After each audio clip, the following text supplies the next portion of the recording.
আরে বাপরে, তাড়াতাড়ি নুডলস গুলো খেয়ে নে। আরে তুই স্টিকটা আমার কাছে দে, তুই তো খেতে পারবি না। আরে তাতে আমার কি হয়েছে, আমার কাছে তো আরেকটি স্টিক রয়েছে।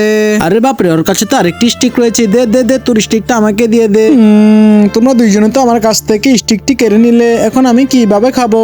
আরে বোন, তুমি চিন্তা করো না, দেখো তোমার জন্য আমি কি এনেছি। আরে ভাই, তুমি আমার জন্য আবার কি এনেছো? খারাও দেখি তো তুমি আমার জন্য কি এনেছো। আরে বাপরে, এটা তো একটি প্লাস্টিকের স্টিক এবং একটি চামচ। এখন আমি সবাইকে দেখিয়ে দেখিয়ে খাবো এবং আমি মজা করব। এই দেখো, আমার কাছে নতুন স্টিক রয়েছে এবং কাঁটা চামচ রয়েছে। এখন আমি এটা দিয়ে সুন্দরভাবে নুডলস খাবো। হা হা হা।